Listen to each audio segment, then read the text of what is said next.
Welcome back, everybody, to our very comfy interview lounge, and I'm here with MegaZero and Nian Tonso from Team Martin, who are now 2-1 on the year against CLG. What's enabled you guys to beat CLG 2 out of 3 times?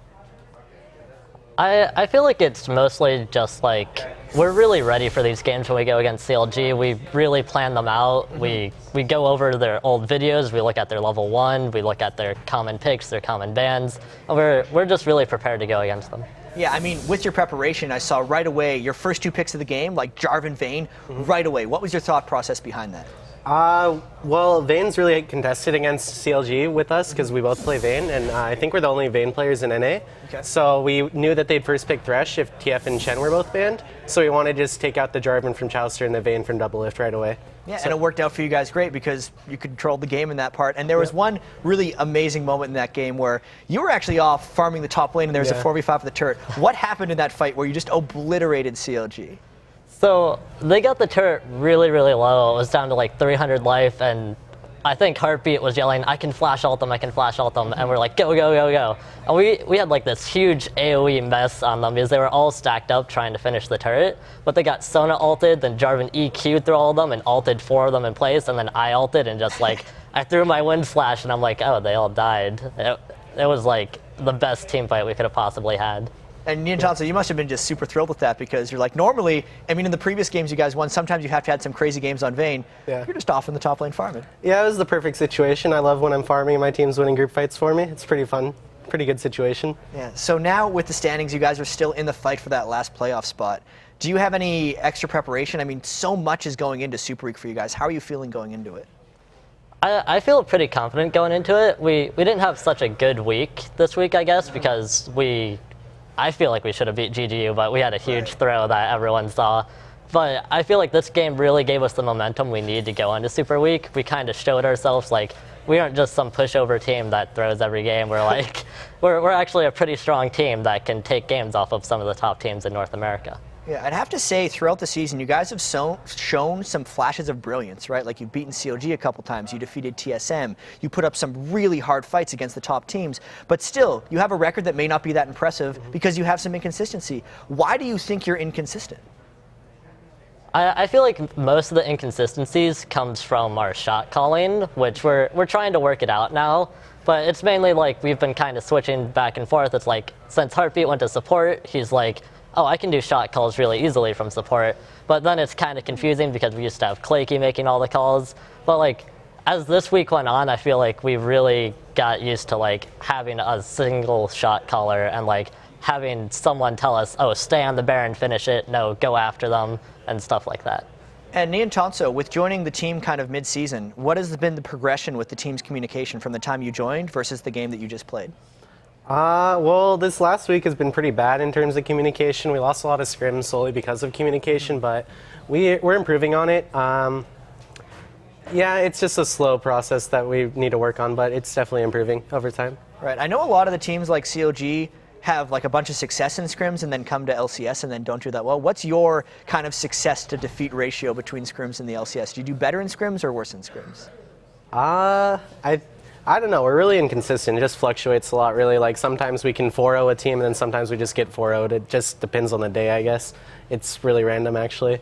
But awesome. It should be more consistent with good shot calling, so that's going to be good. Yeah, it does seem like you guys are coming together a bit more. And as we move into the playoffs, assuming you guys do make it into the playoffs, if you hit the top 6, what kind of matchup would you like to see? There's a big fight between Dignitas and TSM, and you don't need to answer this one if you don't want to, but would you rather play Dignitas or TSM in the playoffs? I would love to play TSM and crush Reginald. That'd be really good. I'd really like to beat Reginald. So yeah, that's what I'm looking forward to. Hopefully we can do that.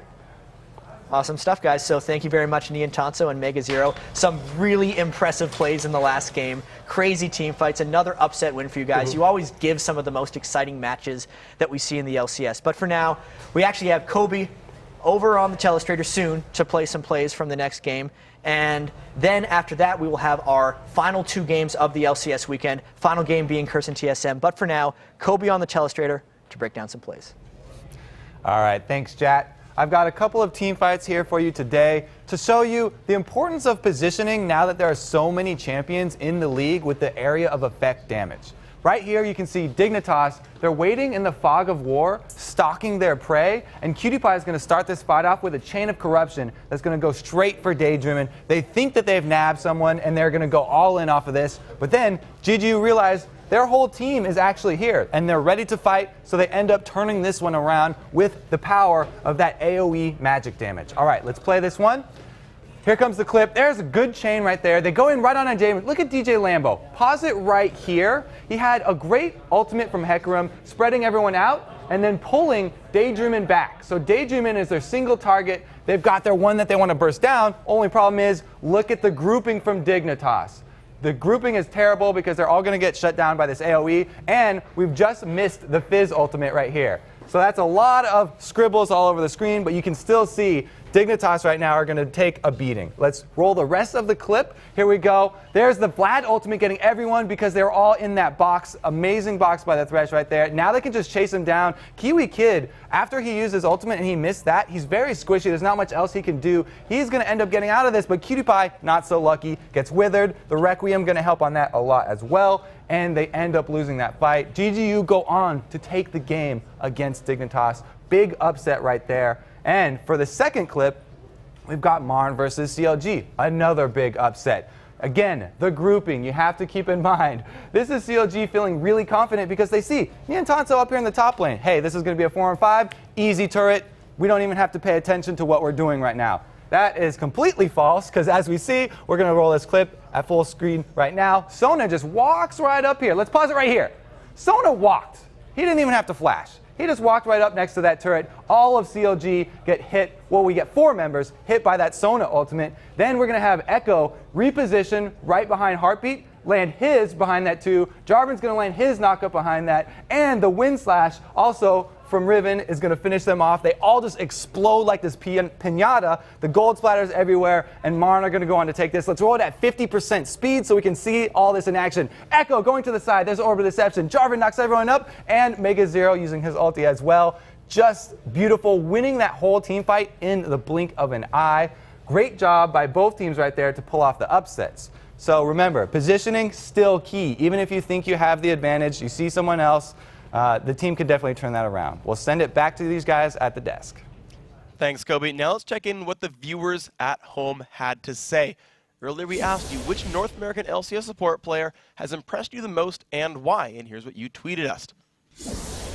Xpecial has performed great despite having to adapt to a different ADC and a much different playstyle. Yeah, so Xpecial is the #1 vote getter in the LCS All-Star game right now, and it is tough because the way they played with Wild Turtle the week after dropping Chaos was really awesome. He supported them enough to help him get a pentakill in his very first game, and to have that type of synergy with a new player, when we say sometimes the biggest difference between a pro team and an amateur team is their communication, is really impressive.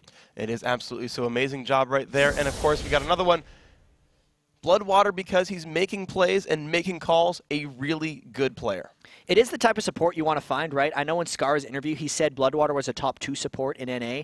And even though Bloodwater's team that he left actually picked up really amazingly, Bloodwater's individual play, since he has to both make the calls and make the plays, is rather difficult. It is, absolutely. And even just jumping around teams got to be hard. Yeah. Now finally, Patoy from Dignitas, an amazing player with a variable champion pool that brings not only damage, but also utility to the game. And Patoy is just awesome on support. He's been the top KDA support the entire season. He supports I'm a Cutie Pie, which sometimes is super difficult because that guy's crazy in some of these games, and it is just impressive play. Patoy, at least from people that I talk to, a lot of the pros in league say he is the best support in the LCS. Yeah, he's certainly doing pretty well for himself. Now, guys, thank you very much for your great responses. If you have anything else to share, hit us up at LOL Esports, and of course, use the hashtag LCS. And don't forget, Week 9 of the LCS continues in Europe on Saturday, starting with Gambit taking on the Dragonborns. It all begins at 9 a.m. Pacific and 6 p.m. Central European. Of course, we've got much more for you here today in North America. So when we come back, it is Good Game University versus Complexity. Of course, GGU is holding very strong. They've looked great so far. They're going to do everything they can to hold on to their playoff spot. Don't go anywhere.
Ladies and gentlemen, Yordles and creatures from the Void, welcome back to Week 9 of the LCS. I'm Rivington Bislin III, along with Sam Kobe, Hartman Kensler, jungler from another mother. I like that one a lot. Our third match of the day features GGU taking on Complexity. With a solid showing today against Dignitas, GGU have moved up to 5th place in the LCS. Not bad for a team that spent most of the season at the bottom of the standings. This is true, and this is the third time these teams have squared off this season, but it's the first time they'll meet with their new lineups. Yeah, and the series is tied 1-1. We've got a new team member for both teams. The wild card's really coming in. If you will. Daydreaming, yeah. He's helped GGU go 3-1 since his arrival. A great turnaround for them. You saw in the interview before, they were just talking about how much he has improved their team overall. Absolutely. And meanwhile, Prawley, definitely just revitalizing Complexity. He AP mid Janna versus Curse yesterday. It was a pretty strong strategy. They showed the strengths of it early, shoving the lanes. They couldn't quite finish it off, but it was a well-played game nonetheless. These guys, all the additions to these teams have been so fantastic. And although GGU won a tough Week 7 matchup to even the series at 1-1 for the season, Complexity feels GGU didn't deserve the win. Complexity, they obviously have the new mid laner. Now that they have Prawley, they look like a much more fearsome team. I believe we actually always had an advantage over GGU. We should have won the one game we lost against them. I think it'll be a much closer match than it was last time. Even though last match was pretty close, I feel like it'll be even closer. For me, looking back on it, I was just like, wow, like we gave them a win, they didn't earn it. Now that we have Prawley on our team, we're getting tighter and we're learning how to close out games. They're not going to be a problem. In the long run, Complexity may be a stronger team, but I don't see them as too large of a threat when it comes to teams we need to be scared of. All right, now we've heard what the teams have to say. It's time to take a look at the starting lineups. On the blue side, it's Good Game University. Zion is a Spartan in the top lane, if you will. Nintendo Dax in the jungle, Jintei in mid, Don't Mash Me and Daydreaming, AD in support. And on the red side, we have Complexity. Nick Wu is up top. Loud Immortus is in the jungle. Prawley is at middle. Brunchiu is playing AD, and MIA is supporting. And what I really like about a lot of the teams that we've been seeing, especially from the promotional we just watched, the summer promotional qualifiers, is that the supports are getting into the aggression of these games, and Daydreaming is one to do so with a quadra kill on Elise in his first day. Probably trying to pull out something like that here in this game. We're into Champion Select. Definitely like to see those supports take a more active role in the bottom lane. Nothing's more frustrating than going into a solo queue, having to play AD, and your support just sits in the bush. None of these guys do that, though. Thankfully, you'll all be in for a good show here. This is going to be interesting. We got the Nick Wu ban for Zed and the Loud Immortus ban for Amumu. The third ban is kind of tricky against Complexity now that they have Prawley, because any ban you throw out, Prawley will be able to dodge. He will play any champion, so they're probably not going to use it. And they go for Nick Wu with the last one, taking out the second ninja, Shen. The request for more bans in queue is for people like Prawley.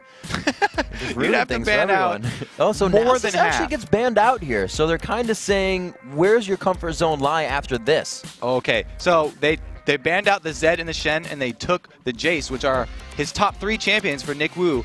But this has opened the gate. A little bird told me earlier that Nick Wu really likes Victor. I'm not going to say he's going to pick it, because that's very unconventional and people love to troll me. But we don't know where it could go. It was more of a... But I have to say, yeah, that is on the table. He's actually a Victor player, so maybe it will come in later. They do pick up the Malphite. If he did do that, it would move a Malphite to the jungle. Yeah. So we can still hold out hope for that. But regardless, Malphite's going to be a strong pick. Either team would really like an Initiate, and Malphite plus Sona, those are two amazing right there, because Sona can follow up a Malphite ultimate really easily. That'll enable her to get in position to just pull off a really nice crescendo. Yep. And I was actually thinking, I was like, it's probably going to be a Cho'Gath. Loud Immortus loves that. It's what they used against Dignitas at MLG to make the win there during the Spring Championship. But no, they don't need it. They're going to bring that tank out on to Malphite, like you said. Okay. Karthus coming back in. They could be still just trolling. Let it hover. Until it's all right. Yeah. Deep breath. I've been training for this. I'm staying calm. If they do actually, I would feel vindicated, finally.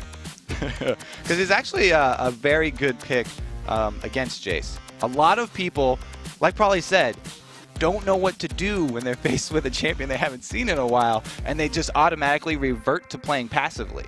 So that's actually going to give them a very nice early lead that will buffer the early weaknesses of a Malphite jungle. Malphite jungle, nobody's scared of Malphite jungle before he's 6. Nobody has ever said, oh, where's that Malphite pre like minute 5 or something. They don't really care. Said no one ever. Absolutely correct. Yeah, it was a troll. The move around and the lock-ins, I am actually quite happy with that. Yeah. Well, now I have to cross a couple more people off my list of trusted sources. That's too bad. Burning bridges. Burning bridges. They did it to themselves. They burn their own bridges. So Brunch, you taking up Twitch. We just saw Doublelift play a spectacular game on Twitch as well, so kudos to him for that as they took away his Vayne. We'll see if Brunch U can put up some of the same numbers like that, but with the W this time, because CLG was taken down. I'm still going to hold out. They could actually still pick a Nick Wu champion here, because Prawley's favorite champion's Kennen. That's going to be a Prawley Kennen in the middle, I'm pretty sure. Prawley. It's probably going to be a Prawley Kennen. And that would mean Nick Wu still has the option of holding true. I said I would love to see a LeBlanc this game, and I really thought it would come from Prawley. I had no idea it would come from GGU. In Daydreaming, really? Are we going to get a support Elise? Well, or a support LeBlanc, either way, it's going to be a very offensive support, right? So either way, I think we're going to be happy. Support Elise, very offensive. You can definitely go for kills. Support LeBlanc, big in Korea for a while there. He had his heyday. Okay, Nick Wu, you're back on. You're back on the golden list here. I'm so glad. They did not lie to me this time. It's true. The Victor pick has come through, and Loudamores is on one of his signature tanky junglers. He's a tanky, slow, heavy CC guy. That's his wheelhouse. That's what he likes to play. He doesn't want to go outside of his comfort zone anymore and play those brawlers. But like you said, Malphite, no one said ever that watch out for him before level 6. The two double kills on Cho'Gath when they beat Dignitas was the reason they took hold on that game. So is it a champion he can produce something for Complexity on?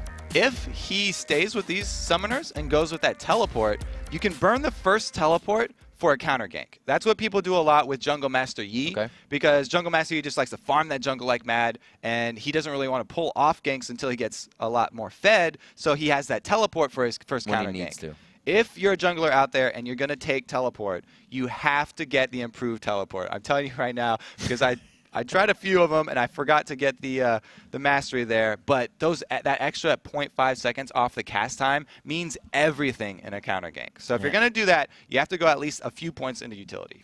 So we do see somewhat of the area effect composition coming back in now with Kennen this time. We've seen a lot of Vlads. We've seen a lot of Karthuses coming through. Jinte has it this time. So they kind of see who has the better AoE coming into the fight. It's going to be an awesome game. It is going to be LeBlanc support. So Daydreamin got his wish here. That is one champion that has been introduced that has very, very, very little AoE. The W has a tiny bit on it, but that's about it. Usually it's all about her single target damage. And down in the bottom lane, they're going to go with the normal setup here, sending their AD down bottom. Right now, it looks like Complexity just pinging out a lot of defensive pings along the river there, so they aren't going to be looking for an invade. GGU might have different ideas, though. I would really like to see if they are going to go for golems. It might be hard with a LeBlanc, not giving as much support, but she can kind of throw out Q damage. So if they get that, I could definitely see a QW, all in from these guys on a Sona right away, because that is going to be some quick burst damage from LeBlanc. LeBlanc has started with her Q, leveled up an ability already, so she doesn't really get that effective until you can combo another one of her abilities on top of her Q. So the way the Q works for LeBlanc is you put the mark on someone, and if you can follow that up with another skill, then you get a silence, and you get that mark to explode, dealing more magic damage. Everybody loves exponential, not exponential, but multiplying magic damage when you get those locks on. We're going to have to see if it really affects that bottom lane, or it's going to be MIA that can stay sustained with Brunch in lane, and they can avoid that quick burst damage that Daydreaming is going to bring to the table. We said it before, Daydreaming is one to build into the ability power for his team and kind of find some auras later if they need it, but he will be doing damage this game. This is why everyone's looking forward to Complexity games now. Nick Wu pulling out the Victor. Yeah, the Victor probably as well. pulling out the mid-cannon. He's probably going to go a hybrid build on that mid-cannon. He's a really big fan of diversifying his damage types, so the item build is going to be hard to predict for him. He's really flexible too. He can change that up depending on what's happening. It looks like the mid laner and the bottom laner here are going to start off on the Wolves for Complexity. Ooh. Meanwhile, don't mash me. Daydreamin's gonna hover over the mid lane here. They're gonna Dignitas it up. It looks like we are gonna have the old support and AD in the middle, which I think is a really good strategy. I think that should probably be standard because that's what makes it so much easier for your support to roam. Support roaming was huge back in Season 1, and even in Season 2, it was pretty big. It looks like we're also gonna two-man this blue buff over here for Complexity. Nick Wu is gonna be the one to grab that, and he is going to head into the 2v1 lane middle as Prolly goes bottom. Some good trade damage back there for Zion Spartan, not really giving MIA a chance to win that back and forth. 2.5 minutes in, we do see the lanes have been swapped up. It's going to be up to the teams now to react to this. Lauda Mortis quickly out of mana in middle here, and we're going to see if he can get himself around the jungle and get that back. Yeah, Malphite without a blue is pretty hard, but you can see Complexity planned this level 1 out exactly. They cleared the entire jungle, only double golems just now respawning. They had a place for everyone to go, and this is exactly what they were looking for to start. Now we've got Nick Wu trying to clear waves with his laser beams. There we go. Doesn't do quite enough damage right now, but he has an Elixir of Brilliance in his inventory. So if he pops that, not only will he get more cooldown to be able to spam that, but he also has up the ability power as well. Does have that burst. Where is Kennen down on the bottom lane? They're still doing all right, making sure he wasn't coming in.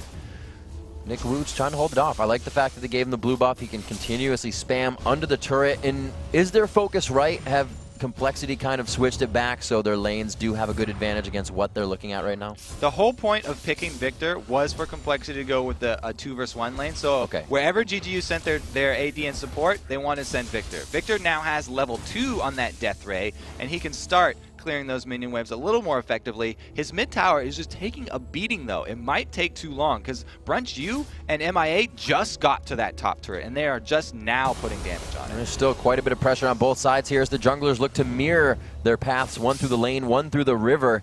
We see Nintendo making his way towards the top, actually just saying in his last kind of interview that he's kind of playing a little bit more laid back and with the champions people are playing, but he brings out Elise this game because they're pulling out all the stops and they know the playoffs are coming up soon.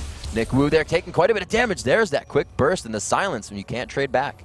He has had to pop his Elixir of Brilliance because he needs to clear waves really quickly. The turret is almost going down. The strategy not quite working out for Complexity right now. They're actually on the back foot as far as turret health goes. Let's see. We do see Lauda Mortis now coming in after he got a few more camps under his belt. He's back after going to the fountain. No real big purchases for him. He actually picks up a Fairy Charm. Damage here from Prolly down bottom. The Azoxo's down. Can Jinte turn around? He doesn't want to take any more damage, and he's forced out of the lane here. He has enough potions to stay, though. That's going to be the red Elixir pop for Prolly. He's got his advantage, but he has not been able to take Jinte out of the lane quite yet. And Karthus can CS from a very far distance. Here we go, Nintendo coming in mid. Could be the dive here. A nice throw down by Nick Wu. He's just going to be able to stop everybody from getting in. They would be stunned if they tried the attempt, and after that cooldown comes up, he looks to chain on the ethereal. They could get the damage down here. The ignite goes. The last Q will make it possible. Great job by Daydreamin to pick his team up first blood. Looks like the support LeBlanc has trumped the solo lane Victor right there. Good job, by the way. He tried to lay down that gravity field to zone them out. Gravity field, there you go. But that's Victor's move, by the way, that purple blob that came up. A lot of people are not familiar with the moves of Victor because you don't see him very often. That thing will slow you down by 28% at level 1, and if you stay in it for over 1.5 seconds, then it will stun you for 1.5 seconds. But it won't have an instant stun, so it's not a very scary instant CC. You have to stick around in that thing. Prolly's doing his best to shove that bottom lane, though. He's up a few CS on Jinte, but it's nothing to call home about. No, he could have gone aggressive after the engagement we saw between them because he does have his flash up, and for Kennen to get in and out under a turret, he specializes in those kind of escapes. But he is going to go back, knows that he has the flash, and may use it within a gank in a few minutes here. Probably going to actually recall here before Jinte. Probably picks up 2 longswords, so he's going to start out going AD Kennen. He can still switch at any time. He is running AP. He came to lane with 58 in the beginning and about 25 AP. So yeah, he's kind of, like you said, he is definitely going hybrid right now. He's 100% hybrid maniac. We'll see what happens. It is 41-42, so those lanes are keeping it even.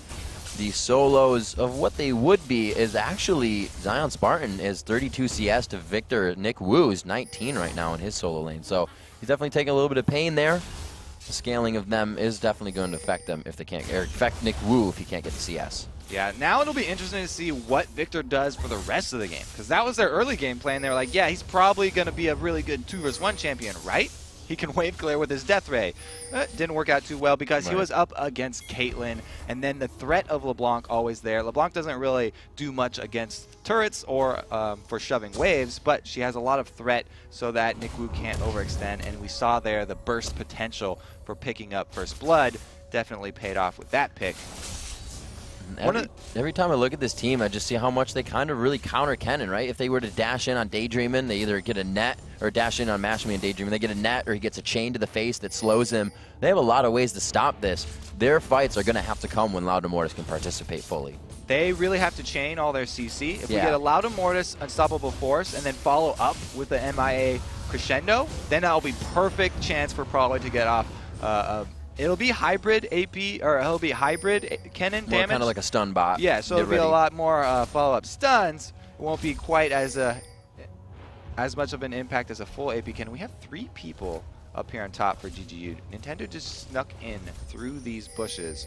So this could get dangerous here for Complexity. Yeah, definitely. GGU's the Requiem is up for Jinte, so even if it looks like it's going bad, they can still push it in their favor and get the advantage here. Brunch, going to walk out just a little bit further. Once they pass that minion wave, the Cocoon will come out. No, it's going to be LeBlanc first. They get the chain onto Sona. They go for each side. They're trying to take down both. Ace of the Hole comes out. The Requiem, once it starts to go a little bit bad, to make it good, Jinte to pick up the kill in the end. Yeah, I'm not sure if they wanted to get both kills right there, or if you're right, there was just a little miscommunication, but the burst from LeBlanc, plenty to get it done right there.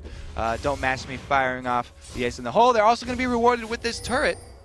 Looks like they may not be able to take it out. Teleport coming in as Loud Mortis comes up. He is now level 6. Will Mash Me and Nintendo Dex bunch together. He will get his ultimate off.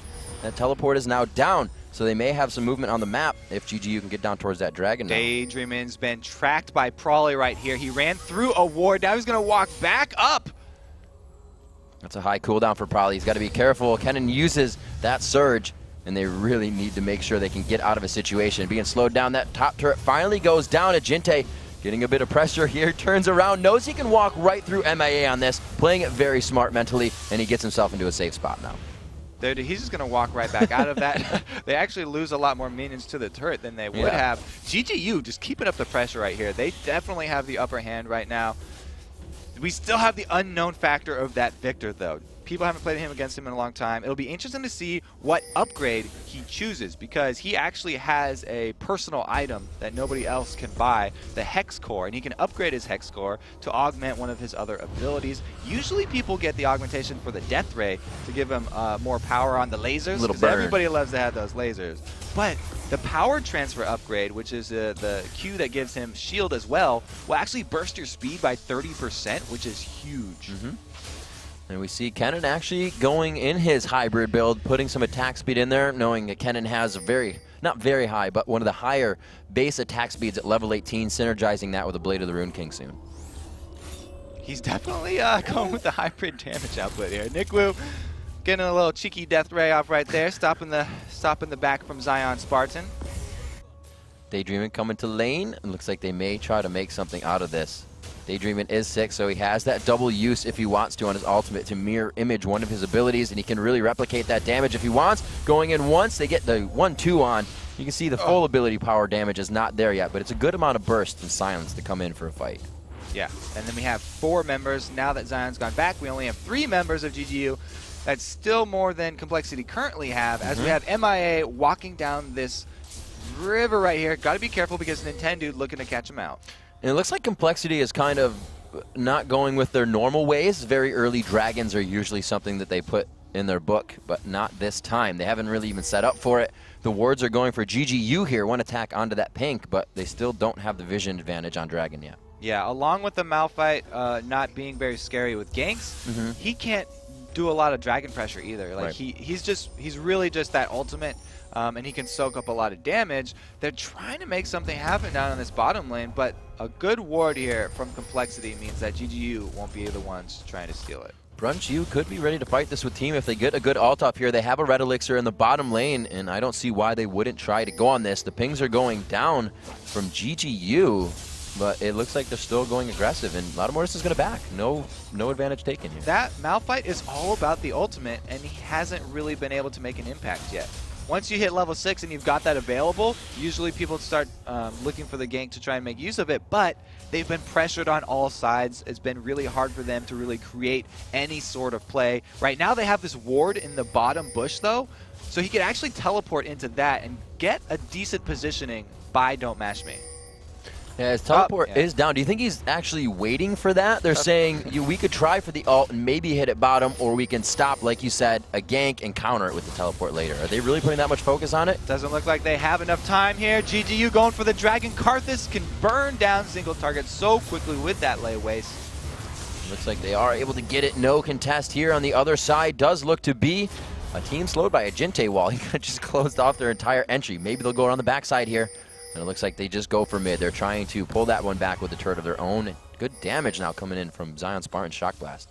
So even the Prolly pick of one of his main champions, that Kennen, the hybrid build for the Kennen even, he wasn't really able to shut down Karthus, the solo lane that he was going up against. And Karthus just gets beastly late game. He's going full AP. He's going full AoE magic damage that we've seen be so effective in a lot of the earlier games. Zion Spartan actually with the acceleration gate trying to tag Complexity here. Complexity is going to get in a tight spot soon. Yes, they're building the Aegis, but they also need to get armor on somebody. The whole team is so squishy. They're just taking huge chunks from the Shock Blast of Zion Spartan. He's going to continue to be able to do that. It's really costing him nothing. Looks like he's going to go and pick up the blue buff.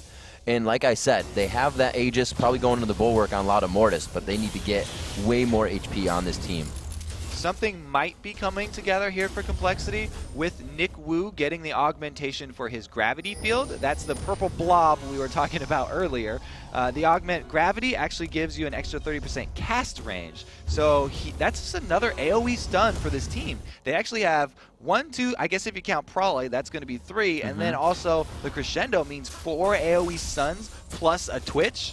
Theoretically, whether conditional or not, it's there. Yeah, theoretically, that sounds like a very good late game team comp if they can chain those perfectly. It's just, can they get to the late game and can they time those abilities? Let's see just how much damage they're taking. Back and forth, the harassment coming from GGU. An ace in the hole allows them to pressure this turret just a little bit more as it chunks Prolly and Lattimortis down with some auto attacks thereafter.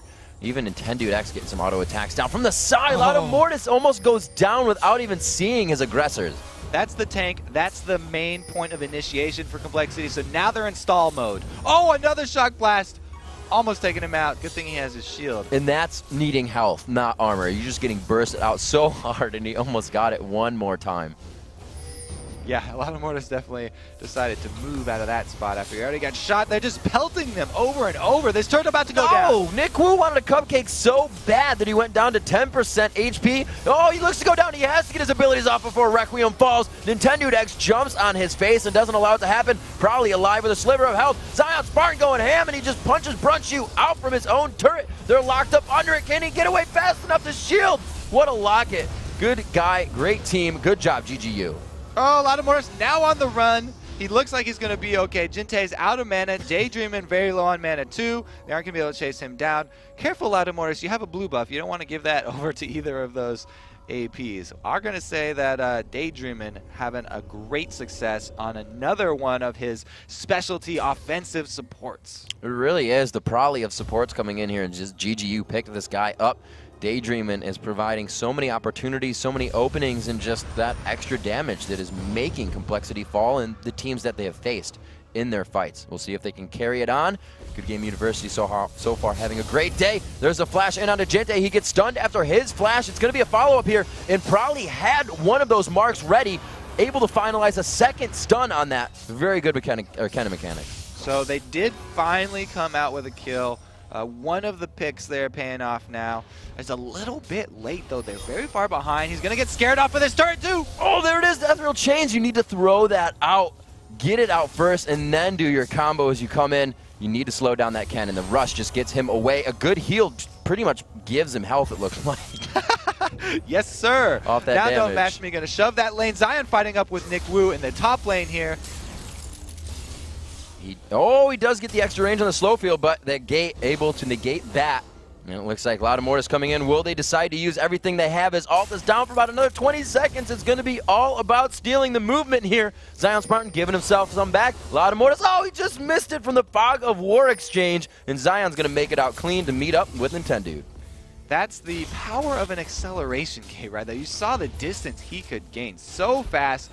Loudamortis cooldown just a little bit too long right there. Daydreaming, it looks like he's hovering around here, wants to surprise somebody. Don't Match Me able to shove this lane in because Sona has to play really far back. Always worried about that burst from LeBlanc. Now we have Nintendo and Zion coming in from behind. An over-the-shoulder cocoon just misses. MIA looks to get exploded here. A few shots from Zion Spartan as he saves his abilities to then jump onto Prolly. These guys are just playing with great peace of mind right now. Double kill with the dunk on the Furball to finish it up. And now they're shoving on the inhibitor turret. This is a very quick game for GGU right now. It just looks like Complexity wrote everything out on paper and haven't had much time to practice it in scrims. Not being able to be a threat, like you said, as a Malphite in the early game. Now a threat, though. Takes him out, saves his teammate, goes down eventually. Valiant attempt there as they trade 2 for 1. Loudamortis trying to hold it off, but like I was saying, he couldn't make that impact early game, like you said, and that's really what Complexity needed. We've got this Malphite over here with no ultimate and no teleport and no giant burst item. No giant's belt. He doesn't even have the completed Aegis of the Legion, so he's really not doing much now. Probably going to face check this bush. Oh, he gets hit up with the cocoon. It's very low mana for Match Me and Nintendo, though. This could be turned around. Jinte coming in from the side is going to be the factor that they needed. Nick Wu could not follow up with MIA. Now it's just getting kind of mean here. that was a little bit brutal. They're going to follow this one up with another dragon. Nintendo with the timer on that one. That was pretty very nice. You don't really get a chance to count out that spider, but I guess he has very well. Threw it like a Gragas barrel. They pick up Dragon. They pick up a 6,700 gold lead. 19 minutes in. Loudamortis comes down to place. He sees the dragon has indeed been taken. I didn't say it. Unfortunate. Zion Spartan finished the blue buff up there. That's actually going to be really good for them. You see how much damage he has been doing with just those repeat shock blasts over and over, even taking down the wannabe tank that is Loudamortis. Yeah, he is really trying to get there. Finally finished the Aegis. Fiendish Codex coming out for Nick Wu, so he's really not able to put a burst out that's coming from a blasting wand and an already stacking Rod of Ages that's pretty much almost already fully stacked. We'll have to see here. 20 minutes in, 9-4 is the score. Good Game University really on a momentum wave from the previous game today. Yeah, we do have a small ray of hope now for Complexity. The Infinity Edge has been completed by Twitch. So if they can perfectly pull off their CC and chain it so that no members of GGU can react, they still have a decent chance. The spray and pray, they really have to put a lot of emphasis on the pray right now for Complexity. It's going to have to be those initiations of the ultimate, and you can see Zion Spartan getting locked up, but he's probably going to turn around and do some damage here if he knows he's going to go down. Actually flashes away. He saw the teleport coming in from the top lane. Great map awareness. Yep, that's another big cooldown there for Complexity. The Requiem was also used to scare them off, but Daydreaming goes right in. Daydreaming goes right in for Nick Wu. Puts himself back out of the fight, and he pretty much puts Nick Wu out of the fight as well. Nintendo flashes, Repel not in range, but it is for MIA. He may walk right past MIA, but he gets stunned up, doesn't get the kill, so I guess I didn't even need to say it at all. Zion Spartan trying to find him. The brush too strong. It keeps Nick Wu alive. Oh, the shock blast for the minion wave setting up the barricade. They finally grab it. A double kill coming in. Karthus able to find his Jinte, picking up a few kills on the outside. Tower hits. So strong. Oh my God, Complexity in such an I think I can mentality. GGU limps away, can probably clean it up. Probably definitely wants to clean it up. He is going to go in. Oh, he dodges 2 skill shots, 3 skill shots, and turns around. I wanted a flash ultimate.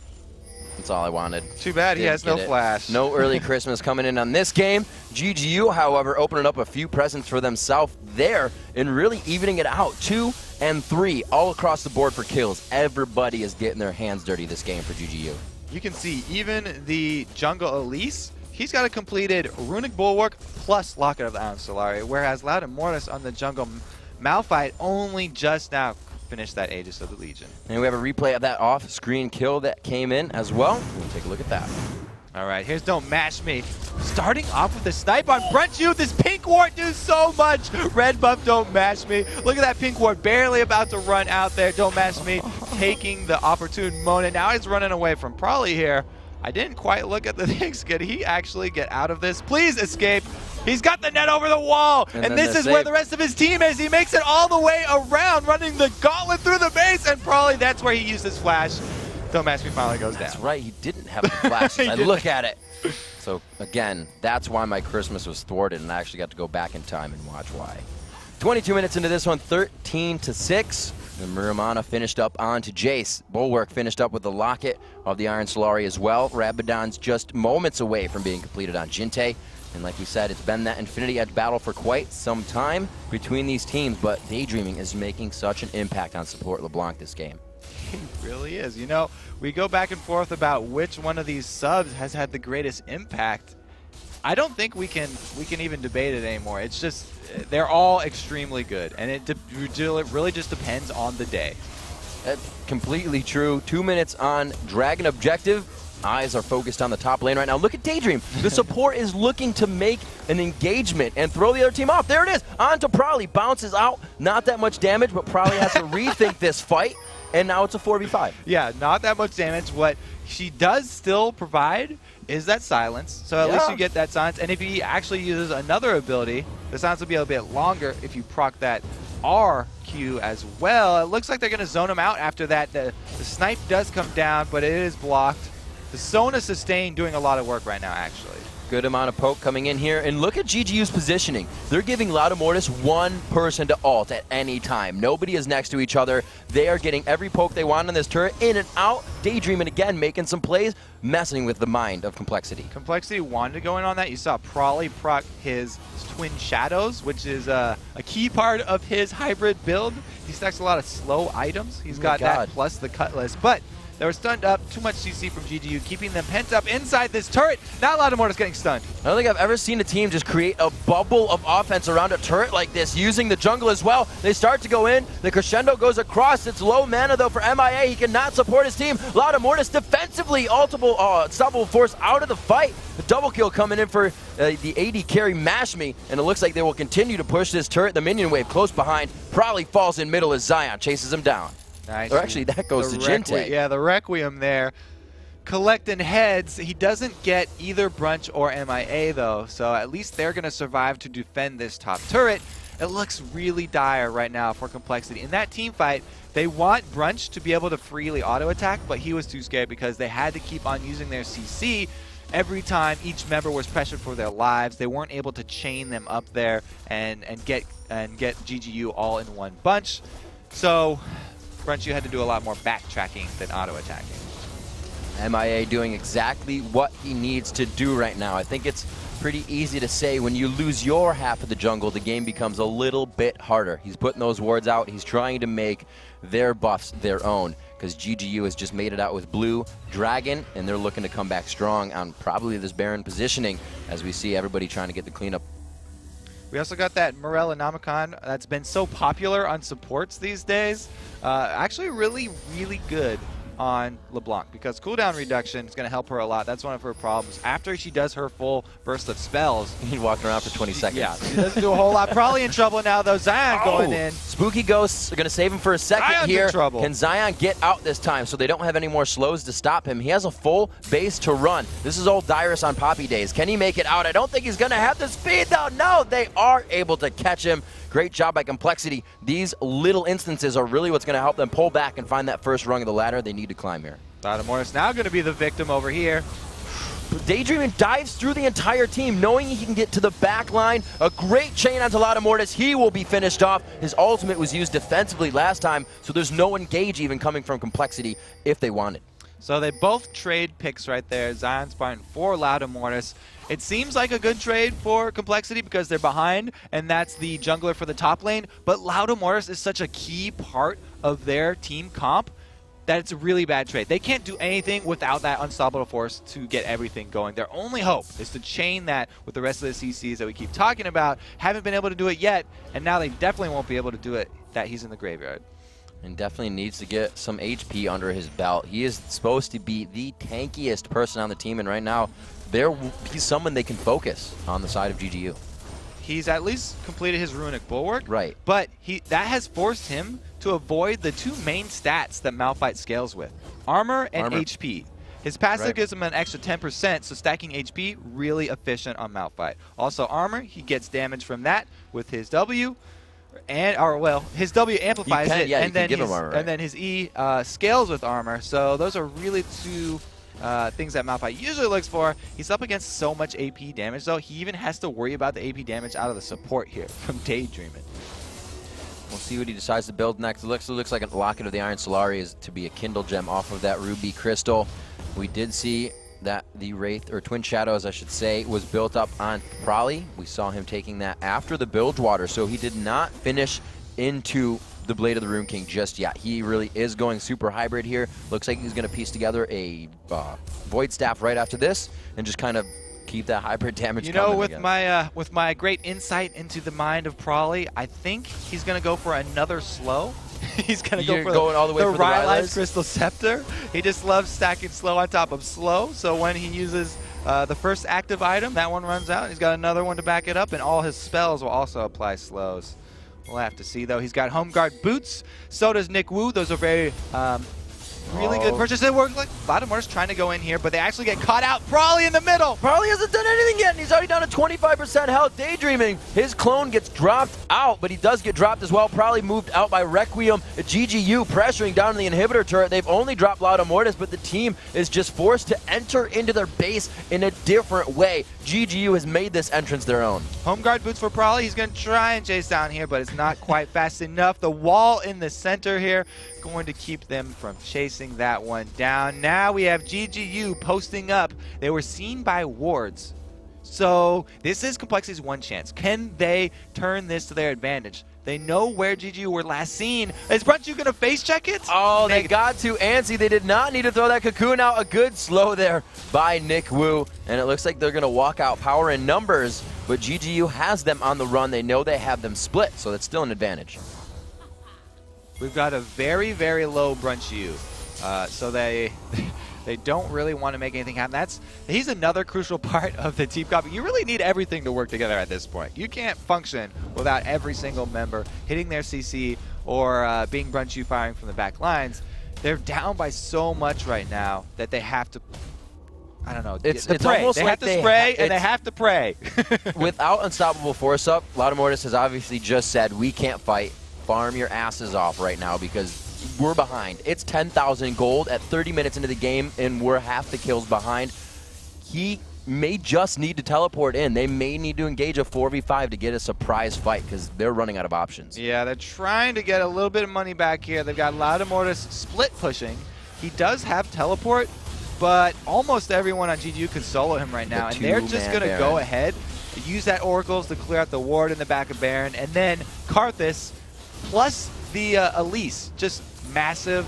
Oh, there we go. Massive damage. Finally bringing in the Jinte to get some more damage in there. Daydreaming over the edge, gets himself back, still gets the lockdown on MIA, kills him himself, takes down the Oracle, support on support action, and the fight continues. Loud Immortus gets himself in. This is the initiation they wanted. The teleport exchange. Nick Wu going down though, and GGU is just too strong at this point for it to work. Probably left to run to the base. Complexity tried to focus on Domashmi there. They had a good ulti from Loud Immortus, stunning him up. Nick Wu followed that up with an ult of his own, but not enough to take down Caitlyn. She does have that Vamp Scepter, life stealing back, and they're going on the inhibitor, or the Nexus turrets. They are pretty big inhibitor turrets at that. They are guarding the biggest inhibitor of all. Probably looks to save it by himself here 30 minutes in. He's doing what he can. He's saying, follow me out of the base. You don't want the big inhibitor. Follow me out. He goes down. The KDA of Zion Spartan goes up, and it looks like the Nexus will have the same fate as Prolly. I have to say, I was very excited at the beginning of the match. Every minute that it went on, I just started to worry a little bit more and a little bit more. Great effort by Complexity, I have to say. They did pull out another new champion. Everyone was expecting it. They pulled out the, what's his name? Victor there. What's that guy's been name? out that bubble on the ground, gravity field, yes. But no, it was an amazing game. I think Complexity found a way to throw themselves out of their own comfort zone with these picks, though. Yeah, maybe reaching a little bit too far with that one. It was a good idea, and they really tried to play to the strengths of the champion, counting on that death ray to be a strong wave clear. The only thing is they took so long getting back to that mid lane. There are already 2 waves that Caitlyn had shoved in, and Caitlyn had already done a lot of damage to that middle turret. They weren't really counting on that. Maybe they were hoping for the AD and support to be in a long lane, so it would take them a little bit longer, and they could actually start with that blue. Didn't actually pan out that way, and Victor falls flat. I really think the addition, not addition, but the use of Malphite in what Prowley does, or what I should say, what Loudamortis does for Complexity in the early game. Like I said, he got 2 double kills in a row. It was top lane and then consecutive bottom lane counter ganks that won them the game against Dignitas when he was on Cho'Gath. You can't do that as Malphite in the early game. Yeah, he had the teleport, but he still couldn't bring anything to the table. Finished his first item around 30 minutes in, I think it was. He was piecing together items. So not that it was Loudamortis' fault, but I don't think Malphite is the champion the Complexity needs in that early game. Yeah, they were just hoping for the wave clear of the rest of the lanes to stall out until he could get level 6, because they needed him for initiate. Didn't end up working out, though. Well, it was good on GGU to know that something was up. They swapped the lanes. They made it hard on Complexity. You really need to pull out all the stops here as we are in Week 9, 1 week away from that Week 10 split. But coming up, we'll have Zion Spartan from GGU at the desk, and coP takes on Wild Turtle in the Battle of the Pentakings. It's Curse versus Team Solo Mid next. Stick around.